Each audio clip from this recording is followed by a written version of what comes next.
Hello, hello, hello, everyone. Welcome to yet another episode of iRock TV. I'm so excited to have you all here with me on today, and I have another awesome guest. And as I have shared the broadcast, as I always ask you to do, is share the broadcast. All right, let other people know that we are live and on the air. For those of you all who do not know me, I am Nickquolette Barrett, also known as the Get Hired Strategist. I am the CEO and founder of iRock Development Solutions, LLC, doing business as iRock Résumés. I come to you every week with awesome guests to talk about their experience as a career professional. So you can kind of get a peek inside of what they do, almost like a virtual job shadow. And then you can ask questions of them as well about your experience or their experience on how we can help you move your career forward as well. So this is, I believe, episode number 5? So if you miss any of the other episodes, go out to the YouTube channel and look at that as well. So you can look it up as Get Nickquolette Barrett, the Get Hired Strategist. Click on, and when you're there on YouTube, please subscribe, like, comment, and also ring the bell to get notifications when another episode will air.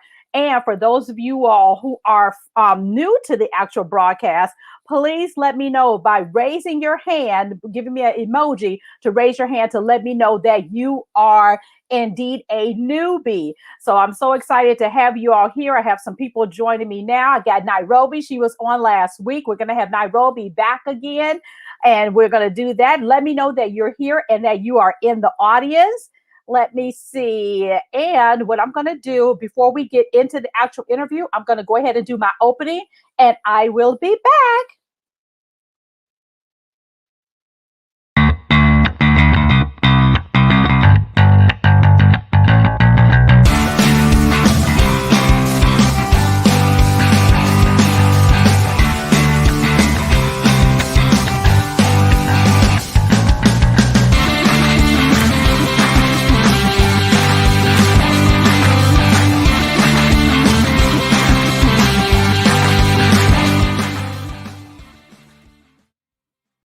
All right, and we are back. What's up, Tony? I got my special guest here, y'all.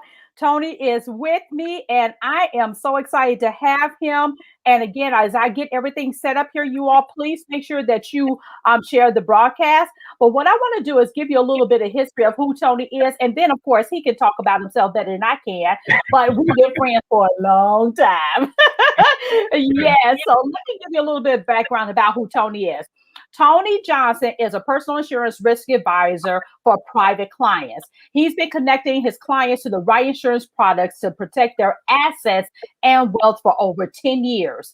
Coming from a family of hard workers who taught him the value of loyalty, he thrives on creating relationships, adding value, and building trust with his clients from the first interaction and beyond. And I can co-sign for that. He is awesome. With his family's example, he's learned firsthand that hard work pays off, and no amount of effort is too much when it comes to making sure clients are properly insured. And that's key. So outside of work, he enjoys traveling with his family, playing tennis with his wife, attending sporting events, and especially love watching his daughters compete in track and field and volleyball. Welcome to the show, Tony. Thank you so much for being with us. So now I told all that good stuff. Now go ahead, give us some more information about who you is, who you are. Go ahead. So Tony Johnson, I've been in the industry since 2008 or so. And my current role, I'm a private client risk advisor with Gallagher. And so that role, I work with high net worth individuals and families, successful families as well. And we sit down and have a conversation on covering all their exposures, the liability exposures, right? So if you think about it, these individuals here, they may own a $1 million home or so, and they have a private pool, but that private pool that they think is private could actually be a community pool, right?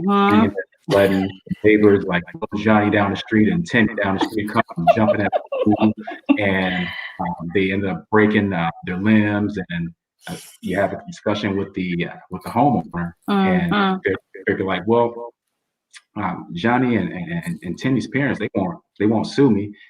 That's true. They won't sue you. However, their attorney will, though, right? Yeah. And I also work with, and then with these individuals here, you got to think about it. They may own a private jet, they may own a yacht, or they definitely have collections, luxury jewelry, and as well as wine as well.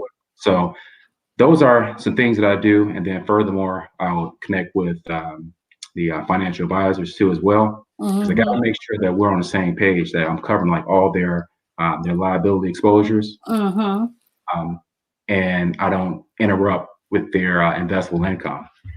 Wow, that is absolutely awesome. So when you say they have yachts, they have boats, and they have big enough pools so the community can come jump in. I mean, so you got some high dollar worth clients, is what I'm hearing. Yes, I do. Yes, I do. Look, and trust me, it's all about networking and relationships building. And so I get a lot of it from just referrals. Okay. Right. Well, I'm not ready to be your client, but one day. Well, that's what I'm talking about. Speaking to existence. All right. We are. Okay, well, I'm so glad that you gave us a little bit of additional insight into what you're doing. So let's talk about your career path. Let's give a rundown of what you've been doing since you're in the insurance field, because I know you a little bit further and you're being a little bit bashful about all your accolades and all your history. So give them a kind of a insight of walkthrough from your beginning of your career, some of the twists and turns that you've done in your career to get to where you are now. Yeah, it's been one heck of a ride. A lot of peaks, and it was definitely some valleys as well. A lot of success and some failures too, but I'm proud of it all, though. Yes. Okay. So back in 2008 to 2012, I worked as a financial advisor or insurance agent with New York Life. Okay. So at New York Life, to be honest with you, I was one of the, say, 40 people in the new hire class actually stayed, and so when I was in class, they told me that first day of class, I'll never forget this. It was like they told all the new agents, look to your left, look to your right. Okay, that person next to you may not be there tomorrow, next week, next month, or next year. They had a high turnover rate. Okay, wow. So that was one of those roles where it was 100% commission based. Okay, yeah, and so a lot of people can't work in that type of environment because you eat what you kill. But I did pretty well there. I was able to get numerous awards, monthly awards. I also received an award for writing over 100 life insurance applications in 1 year. So I did that exactly 2 years in a row on several trips. So that right there was just really getting my feet wet in the industry. So after that, I wanted to go into learning more about P&C. So I went to work for a State Farm agent. Shout out to Doug Kramer. Hey there, Doug. Shout out. Yeah. Right. So that was out in Hansdale, Illinois, and Doug, he taught me how to sell P&C. P&C was kind of more transactional. Versus life insurance side, that was relationship building, right? And that was evening appointments and kitchen table talk, right? So working for Doug, I was in his office and I learned more about the business, learned how to service, sell. I already knew how to prospect, but I learned a little bit about the business side as well. So my first maybe 90 days, I ended up selling over like 40 life insurance policies in order for him to go ahead and make it they call travel to get this right.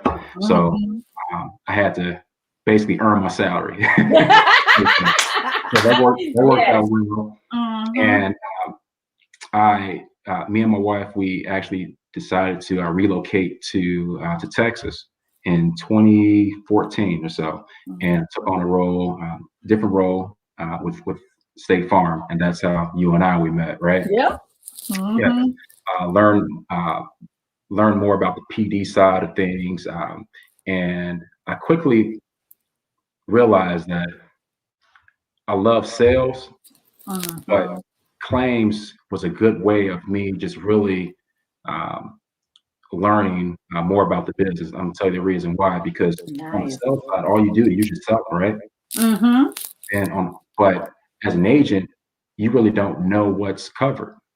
Yeah, that's Okay. so true. Yep. So And you're just right, selling it on the list. right. Yeah. So I But how learned, does it work? right, exactly. And I learned policy, let's just say that. And Nice. so I did that for maybe about 9 months, almost a year. And then I became like an independent agent at that point. So I had my own agency. And this is at a point in my life, whereas I think my wife, she wasn't working at the time, and it's just one income. And again, 100% commission, right? Yeah. At that point, I did really well, received awards, and later on, I was there for about two and a half years. But December 15th, 2016, one of my close friends had passed, and so that was a shocker. I think he had just turned 40, and he passed, and it was the end of the year, and I just decided to just take off. And I had a sales manager, had a team of maybe 3 or 4. And so the sales manager was running the office while I was out. I explained to her I didn't know when I was coming back. And then maybe a few months later, I think my grandfather had passed. So I was away from the business, kid you not, Nickquolette, for about good 6 or 7 months, just trying to get recoup. But we were still, as a team, my agency was still hitting all the benchmarks, right? Okay. You trained them well. Right. Well, but thanks. And a little bit later, in the year 2017, things took a turn for the worse, and shut down the agency, lost the contract. And the way that I can best describe that situation is kind of like a bad breakup. Okay. Yeah, heartbreak. And so after that, I ended up taking some time off for a while, changing my diet, and eventually getting back into the field, going back to State Farm. But I was actually in school, finished my undergrad, and then ended up getting over to going over to Gallagher. But that's that's a walkthrough. Yeah. I love it. So if we are talking about your career, what is one thing you wish you had known before you began your career in the insurance industry? Seeing that even that you've done quite well, what is one thing that you wish you would have known before then? It's a lonely business. It is a lonely business, especially insurance sales. Yes. And the fact that I was 100% commission based, you got to have capital set aside, which we did at the time.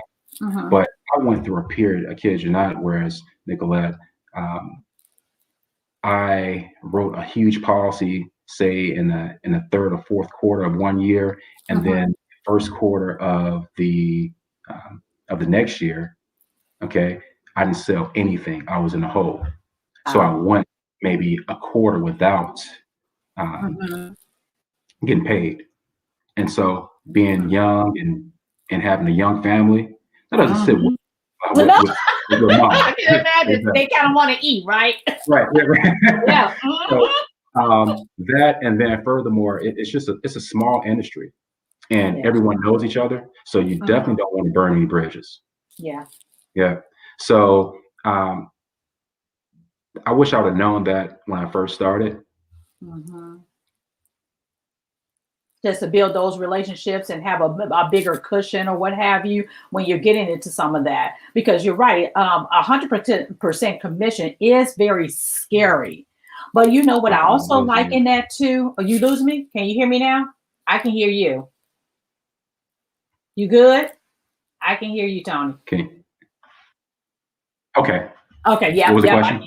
I was just saying, yes, I totally agree with that because when you're thinking about, how you're going to work a 100% commission job, it's important to be able to keep those relationships going and Mhm. also make sure that keep that cushion going because I like it to almost having your own business. And so it's Right. a great way to segue into it because once you have your own business, it depends on you making that 100% commission, period. Would you agree with that?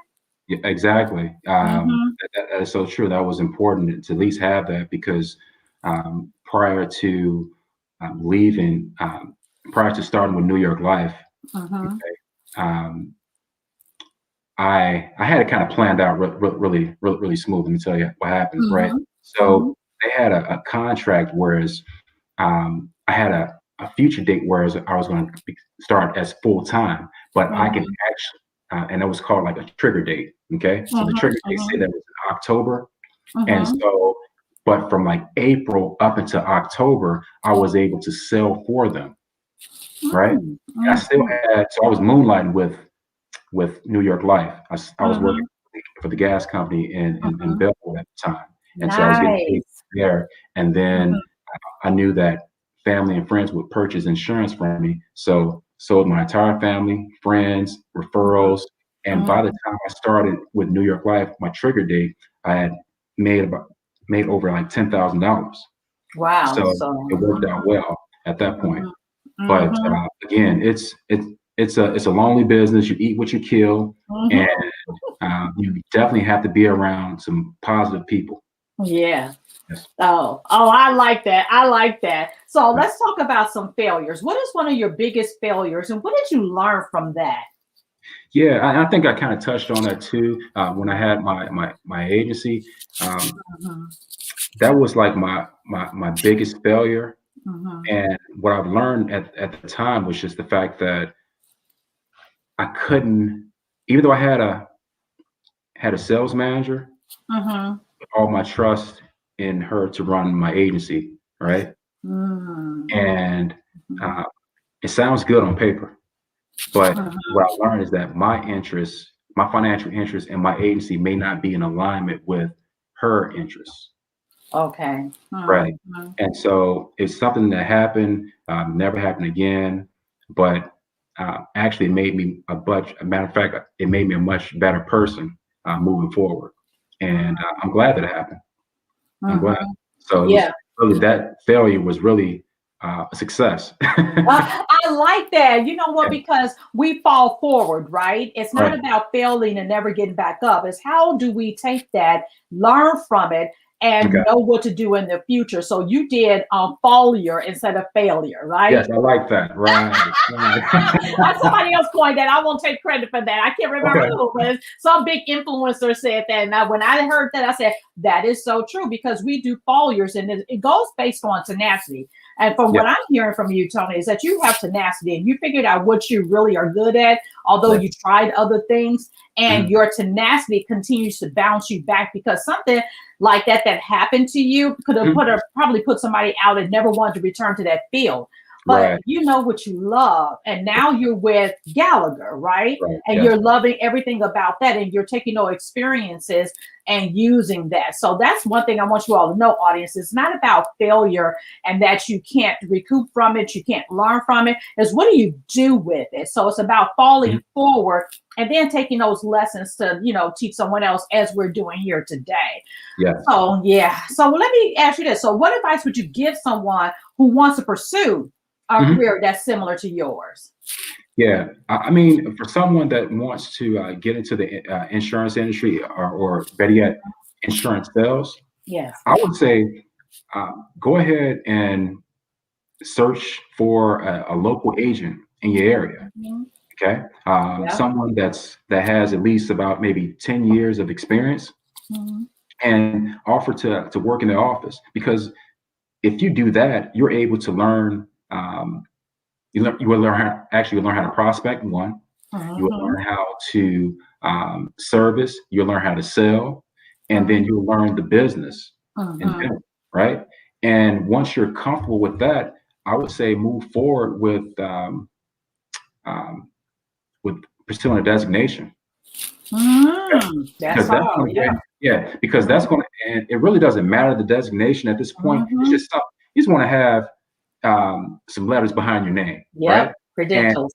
right, and you can be green, meaning that you don't know much, but the fact that you have a designation, it shows determination, and it shows that you're committed to the industry. Okay, so I would definitely do that, and then furthermore, be a really good networker and learn how to build relationships. Now, you know what's so funny because people get scared of sales, and I tell people all the time, we're all in sales. Yes, No we matter are. what job we do, you're selling. Yeah, you're selling yourself at work. Even if you're an employee and not making a commission salary, you're selling your skill set. You're selling your ability to move through the company and everything. And people just get so fearful of that. But when you're on a commission base, you're basically can write your own ticket on how much your paycheck can be. So let's talk about prospecting. Can we take the sting out of the word prospect and out of sales so people can actually see based on your success how they can try this? Because, oh, I'm not a salesperson, I don't want to do sales. Well, you're doing it every day. So how do you take the sting out of those words? Out of prospect, I mean,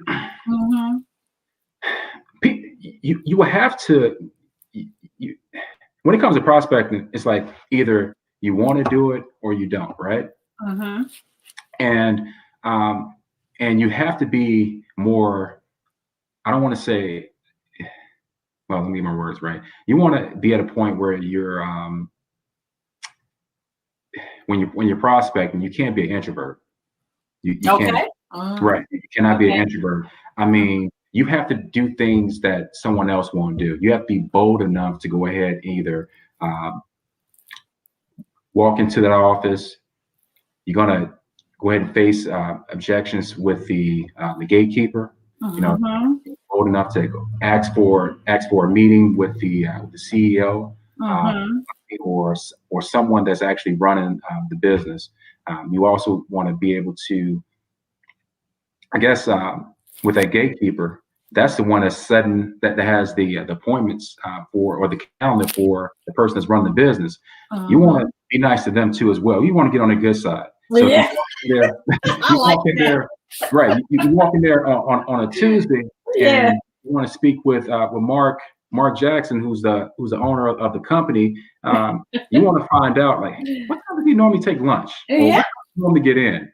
And those things, because if you're really nice to them and you be persistent about it, they'll open the door for that meeting. And to me, that's relationship building. Yes, that's just having a general conversation with people. Yeah. Right. Being yourself too. Right.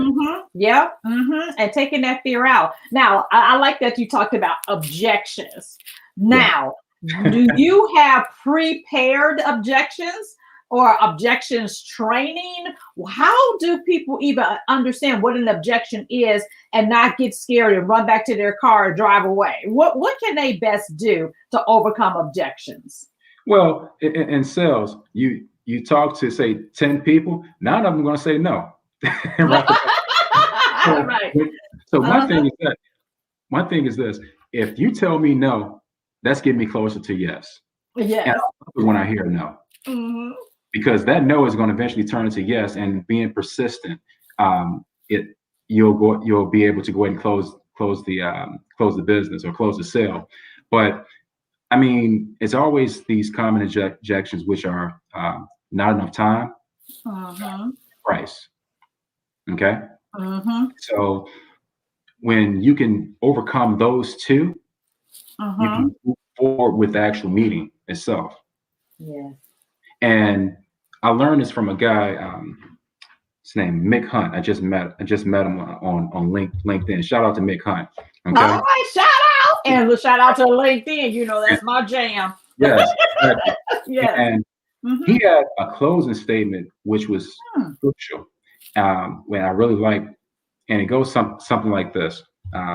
He stated that whenever he's having a meeting with a client, and typically clients, they have pain points, right? Yeah. Okay. And with the client, he'll ask the client, well, Mr. and Mrs. Johnson, thank you for meeting with me. However, just want to clarify some things. If I'm able to go ahead and meet all of your needs as it comes to your pain points, and I find a carrier that's within your budget, will you do business with me? And if they say yes, that's when you know that you'll be able to close this deal. You haven't even done the work yet, but you've already established that commitment up front. Yes, I like that. Yeah, and that really has done some wonders for me, be honest with you, and it gives you confidence, like, I know I'm about to close this deal. They've already committed. Yeah. I haven't presented anything, but they've already committed.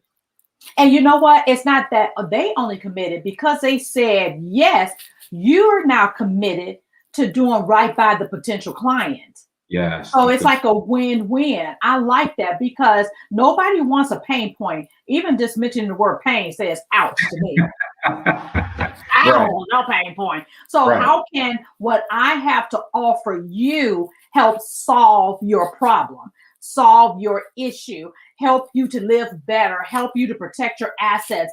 Any way that you want to say that, because if I'm walking it through my head, I need to be able to hear that and not sales. That you're not selling me something that's a one-off, and goes back to, like you talked about, the transactional. It's not about just one-off and that's it. What do you do to continue that relationship? So that also brings another question to my mind. So once you do that, how do you keep the clients coming back so you don't have to work so hard to continue to prospect?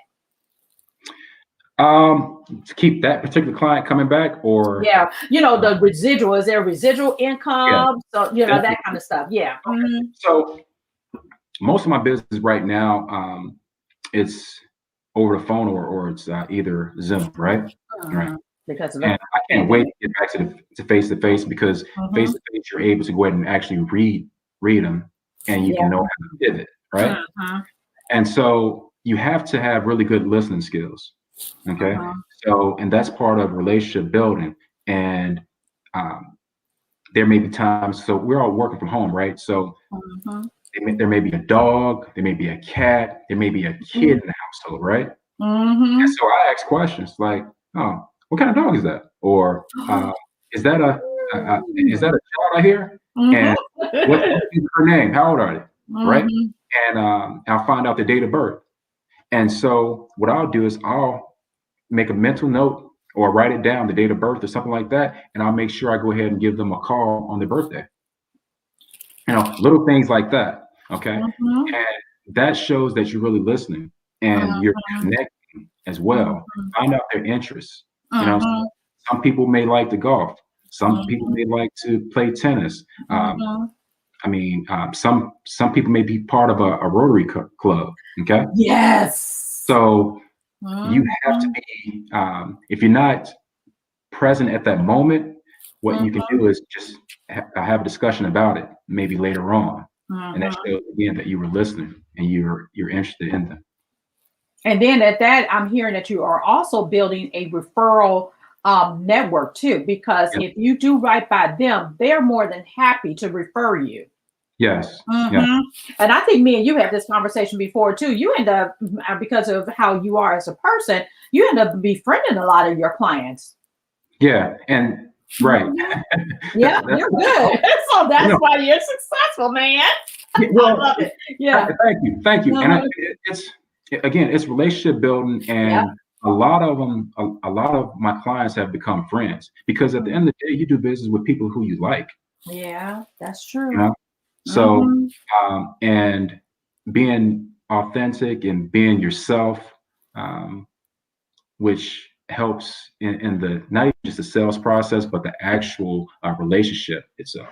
Because a relationship can be ongoing for many years, and they will always think of you. You're top of mind when they know someone needs assistance. They can call you up And then there goes to enact your referral network, because if you're something like, say, for example, you have the private clients, but what if say, well, you know what, my clients are this, but I know someone who can service you. And then that network continues to go on. And that's why I think it's so important to build these relationships internally, externally, on LinkedIn. Like you met, was it Mark Hunt? That's his name? You met him through, yeah. Oh, right, on LinkedIn. So that's what's so important, because you never know who knows who. And I have to say, with me and iRock, it is almost 100% referral based. I have some people that find me on LinkedIn, but it's based on referrals that keep my pipeline full. And so it's so important for people to understand it's not about sales. It's about building those relationships by being who you are. And then people will want to, shift business your way. Would you agree? Yes. I've even also had like someone, he's part of like the private client group, but his daughter that's actually in college. Okay. She just purchased a home. Okay. So she's not private client yet, but actually I'm going to grow with her so she can get over to the private client. So so she's more middle market, and her closing is set for tomorrow. Okay? Oh, wow. So our closing is set for tomorrow, and the lender had given me a call. It's like, well, Tony, can you actually lower the insurance down for closing? And I'm like, no, that doesn't sound ethical to me. Because I had told her, I said, today, if we increase that deductible, right, just for closing, there's a storm, or there's supposed to be a hailstorm tonight, and it could carry on to tomorrow, right? So if that's true, she's stuck with this high deductible. Yeah. And I won't be able to change the I guess the endorsement until like maybe a week later. So now she has a $10,000 deductible. Right. Yeah. And And I actually told the daughter, I said, I consider your father a friend, and I consider you like a daughter. So I'm not gonna put yourself in an uncomfortable position. Yeah. And then the relationship go out the window. Yeah. And that goes based on your ethical standards. Yeah. You're doing right by the client, regardless of any influence that's not in the client's favor. Yes. Oh, wow. Yeah. Oh, cool. Okay. So let's talk about resources. What are some of the best resources that have helped you along the way? I'm always looking for motivational speeches. And so on my phone, I have the Spotify app, and I would listen to like Les Brown, number one. I would listen to Denzel Washington. I would listen to Steve Harvey and Eric Thomas. Okay. And there's another guy actually on LinkedIn by the name of Darren K. Roberts. He's pretty good too. So I listen to that every day, because you got to have some positivity around you, because you're only good as your last sale. Yep. So if you sold something yesterday, so what? Today is a new day. You got to have that. You got to have a positive environment, positive people around you. And I will maybe watch a few movies. Like two of my favorite movies right now is Wolf of Wall Street.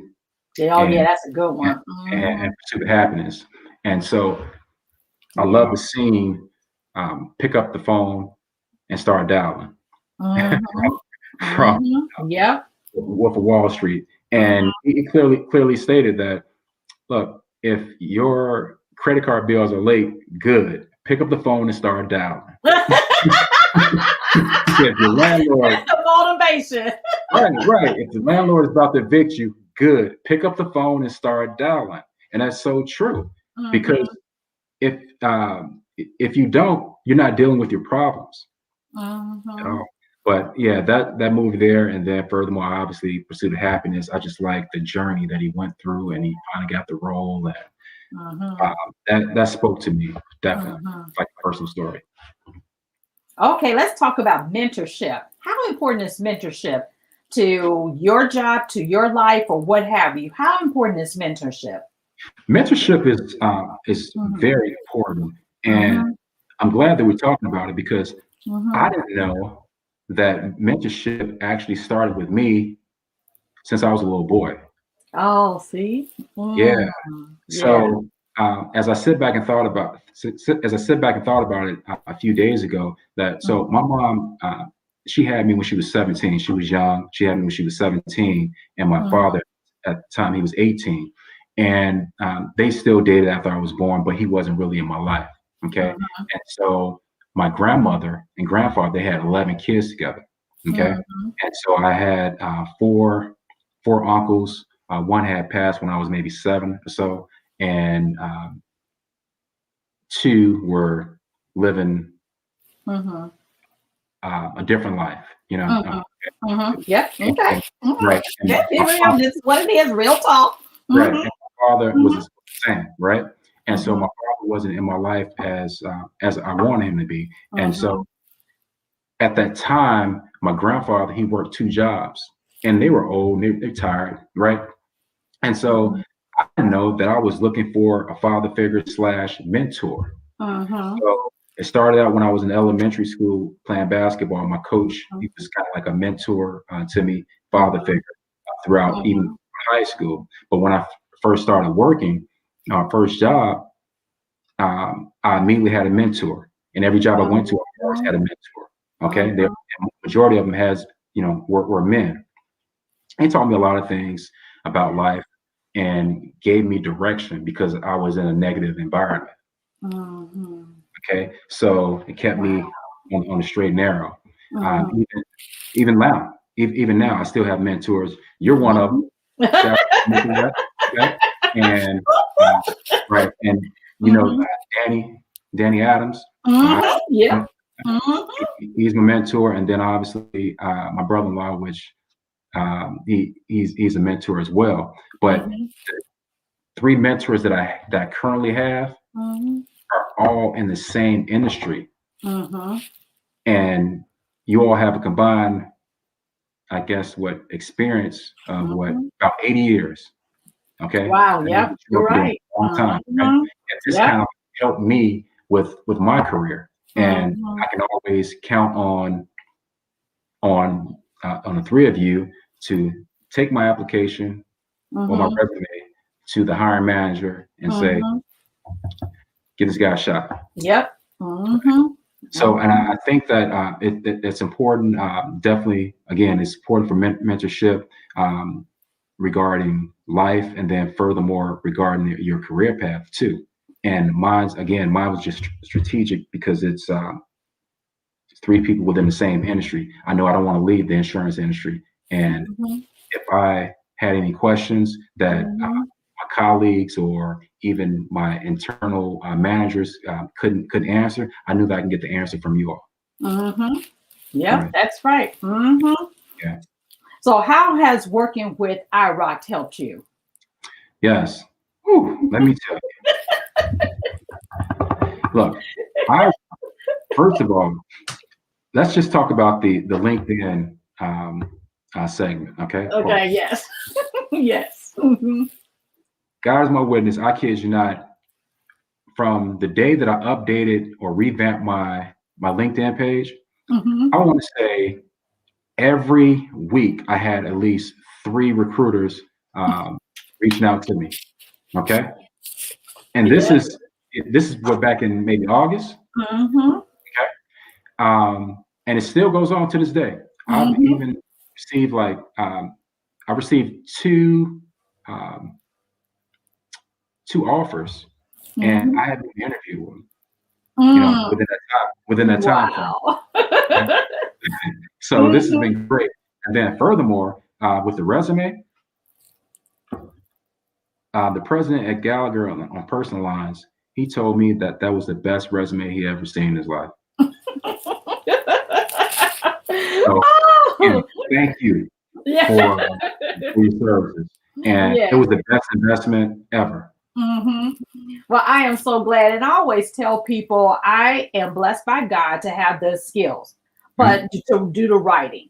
But it's Right. you all that are Mhm. the stars. I just present it on paper for you guys, for you to have it on LinkedIn or what have you. So I give kudos back to you all because you all allow me an insight to what you do. And then I take my skill set and then make sure that it pops on paper, on LinkedIn, in an interview, what have you. So you are always presenting your best self because you Yeah. all are all that and a bag of chips to the actual hiring manager, because that's what my goal is. And that goes back to active listening, because I listen to you all, engage, and that's why I don't, for me personally, I don't do forms. I like to get on the call and pick you all's brain, because when I'm picking your brain, I'm hearing you and I am knowing how to market, position, and brand you such that others will see the value that you bring. And then, Yeah. therefore, let's talk about the cha-ching. Did we have to negotiate too?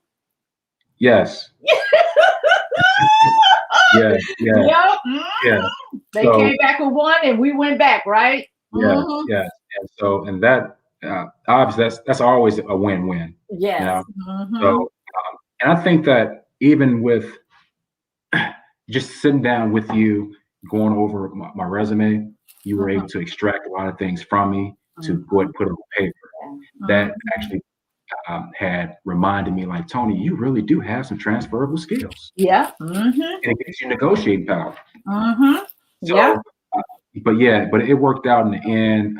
It was a long journey because, to be honest with you, it was about maybe a year and a half of constant, I guess, relationship building. And I don't know if we have enough time. Do we have enough time to tell the Yeah. story? Go ahead. Go ahead. Go ahead. So, met a guy on LinkedIn in 2014, Larry Phillips, okay, Gallagher, and um, maybe a few, and it was just one of those deals where I didn't, I just connected with him, but that was it. And maybe what, 4 years later, I saw his story that was featured somewhere, maybe on Gallagher's page, and I'm like, wow, this is interesting. You know, a kid that from the inner city of Chicago, that grew up in the housing authority, Cabrini Green, and he's over in he's a DEI VP over there, right? And Wow. so I reached out to him and shared my story with him on LinkedIn. And I told him that I applied for roles at Gallagher maybe 3 or 4 times, but never received a call back. And he's like, okay, no problem. We exchanged phone numbers. We stayed in contact from December, um, obviously to now, but from December 2018, we were in contact. I actually flew out to meet him in October of 2019. Okay. I figured at that point, I'm better face to face, and I want to get an opportunity to read him, and he can read me see if this is a good fit. I had my resume, and I told him again, hey, I'm ready to start back working. And he introduced me to the president of talent acquisition. Okay, spoke with him over the phone, and this is like pre-COVID, right? Yeah.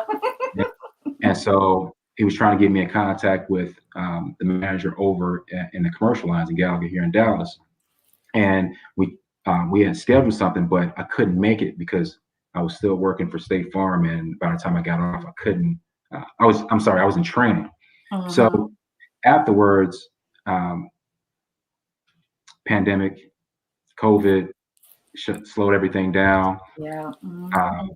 August 15th, I looked up. I'm sorry. So I kept in contact with the recruiter from that time frame, from October through August. And I made excuses just to go ahead and give him a call. You know, just to keep my right? That's that relationship building, right? Right. And so it was in August 15th, and I looked on their site. There was a role, and I said, you know what, this role is for me. It has my name on it. Yeah. Reached out to Larry. He confirmed he didn't know who was he didn't know who was the actual recruiter for that. So I reached out to Steve. Steve got me in contact with the actual recruiter for it. Interviewed, telephone interview went well within like 2 days after I applied, right? Then another interview with the hiring manager over the phone was maybe a week later. And then we set up another meeting. And prior to the meeting, I'm sorry, let me go back. Yeah, because this is interesting. So Matthew Struck, I was talking to him, right? Shout out to Matthew. Oh yeah, Matthew Struck, yeah. Shout out to Matthew. Matthew told me to, he's like, Tony, this is a sales role. Why don't you come up with a business plan? And I said, okay. And I've already had one established. So I sent that ahead of my first telephone interview. That right there kind of solidified my my role. He liked it. And then the following week, he wanted me to go ahead and complete a one of those aptitude tests. Yep, I remember that. Yeah. I already completed it. I'm like, I don't know. Right. Yep, So I remember that. Right. So I completed the aptitude test, and I was waiting for him to respond and say, you know, how was the results or whatever, but he didn't say anything yet. So the meeting was already scheduled, and he wanted me to go take a deeper dive into my business plan. So, and again, this is like my last week of school. Yeah. So I'm like, oh, this class is really tough, and he wanted me to take a deeper dive in his business plan, and I did that, submitted it right before I met with him, and we met over here, not too far from my house, face to face. And he said, first and foremost, I want to let you know your resume, again, that was the best resume I've ever seen in my life. He's like, as far as your aptitude test, he's like, either you're good at taking tests or you're definitely Gallagher's material. You scored the highest I've ever seen too. So yeah, this is your niche, man. Right. So at that point, I'm like, all right, come on. I love it. Right. And, yes. Right. And after that, we had a discussion, and we talked a little bit, and he offered me a job right on the spot. That moment when he offered me the job right on the spot, it was kind of like the pursuit of happiness when Chris Gardner had gotten the role, and he walked out outside of the building, and he just put his hands up, and yes, teary-eyed. That was me. Yeah. That moment, you know, because I went through so much, and I finally got it. Yeah. But that's where I'm at right now. I'm happy here. The people are great. I thank you again. I thank you for your services as well. I appreciate the prayers, and I appreciate the mentorship and all the support. Yeah, and I appreciate, because we prayed through this whole thing step by step. Oh my gosh, we prayed, especially when they keep talking about that aptitude test. I said, I don't know. I said, but just go in there, just do your best. You're gonna be fine. That's all I can think of. Right. I'll be praying for you, though. Exactly. Yep. And it was like pins and needles, because I love the fact that you told the story on how you started that relationship early, and then finding a way to keep connected, because that's also important. It's not just about making a connection then disappearing, and then all of a sudden appearing when you need something. It's continuously building that relationship. So when you do need them, they're there available to you, because they remember you. They know that you've invested more time into them, and not just seeing them as something that you need. So I love that about you, and just being able to, like I said, position you to the point where I know your skill set, and being able to listen to you and make sure that they see it too, because the whole goal of a resume is for them to visualize you in that position. And then once you get in there, it's up to you to sell yourself in that position. So it goes before you to be able to do that. So that is absolutely awesome. And then that's another key thing, that you had a business plan ready to send before. When it's a sales position, I think that's a great tidbit that's people who are thinking about going into sales, or what I call relational sales, because that's what I think of your role more than anything, to be able to do that, create a business plan and show them how you can make an impact, and not just like, I want a job, because that way you can show a trajectory on what you're doing. Of course, it's not to say that it can't be fluid, but it's at least showing a plan of your thought process on what you can do. So I love that you even threw that in there as well. Yes. Awesome. So let me ask you this. What is the one common myth about your profession or field that you wanted to debunk before we end? Yeah. So early in my career, when I was working for New York Life and I dealt with finances, they want you to dress a certain way, and it was a myth of you have to shave all your facial hairs, right? In order to become, or in order for people to believe that you are trustworthy, right? Wow. And I must admit, I heard that from someone that was older. I did it for a short period of time, but so I removed the goatee. I had, no facial hairs, and I'm like, I did it for a while, but it wasn't really me. And I really thought about it. It's like, people are going to do business with you, Tony, because they like you. Yeah. And so I went back to my goatee, and nothing has ever changed, meaning that I was still able to go ahead and get business. So that's kind of something that that's a myth that I've heard, and I've heard that from like several people as well. But again, just be authentic, man. Just be yourself. Yeah, because people buy into you and not necessarily the falsehoods. And even with in my profession as a career coach, and even with the show and all the craziness that people sometimes see, I say, I'm just not that typical, where people have a stereotypical mindset of a shirt and tie or blouse and all of this kind of stuff. I say, no, you get what you get. When you're on the phone with me, anything could happen. So Yeah. and I was like, that's just about this. And I love to have fun with it, because I want people to feel at ease. And that's how I get y'all to tell me everything, because I put y'all at ease. I say, okay, I'll make them laugh real quick, and then I can get all the stuff I need to rock this resume out. And that helps me. And it's about how do you, be your authentic self, because I'm like, I was really struggling about how to get on live, because I'm like, well, I'm just, more rambunctious. I love to laugh. I want to be a comedian one day. That will happen. Yeah. And I said, well, that's it. But people are, so how would they receive that? Do I have to be stuffy? And I was like, nope. One of my business coach told, no, she said, just get out there and be you. And that's all I can do. I said, I am what I am.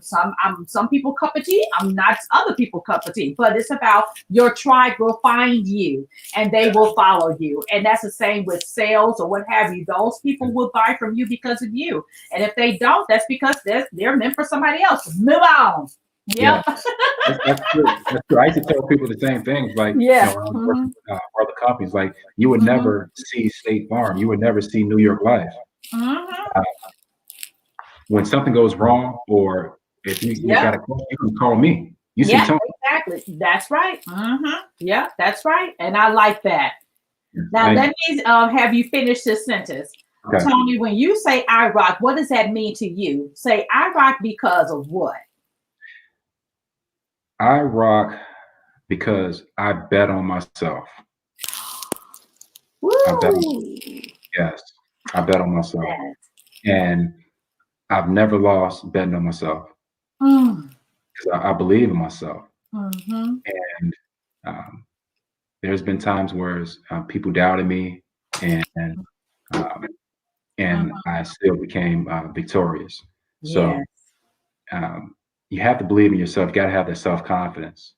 You do. And even if you do fail, and my failures is my success. So I love that. That's it. Because you learn from it. But at the end of the day, I rock because I bet on myself. Awesome. Well, I love that, Tony. I love that. That is like drop the mic, exit stage left. I love it. Now tell them how they can get in contact with you, okay? So how Okay. can they connect with you? Yeah, so right now I'm only on Mhm. on LinkedIn. You can Mhm. check me out on LinkedIn. If you need to reach out to me regarding any questions as far as Mhm. insurance, or if you're looking for a broker, I can be reached Mhm. via email, Tony_Johnson at A as in Apple, J as in Jesus, G as in God.com, or Mhm. directly directly at the office 972-663-6149. Awesome, awesome. And we'll make sure that that information is also in the comments as well. I thank you, Tony, so much for joining me. This has been a privilege. Thank you so much for allowing me to be your mentor, because I count it a privilege. And thank you so much for the referrals, because now I got your wife. I'm about to be on the show with Carolyn. Your wife Yeah, is sending me people. So the yeah, referral keeps going on. So I appreciate it. And I appreciate working with you down through the years, because you're not only a one-time client, you're a repeat client. I thank you. always enjoy talking with you and helping you to advance your career any way that I possibly can. So thank you for being one of my guests on my new show, iRock.TV. I appreciate you.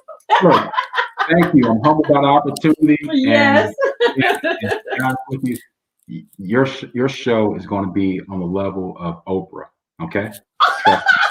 I receive it. Bring Yeah. it. Oh, Okay. bring it. Yeah. Yeah. If they can take this craziness. They will.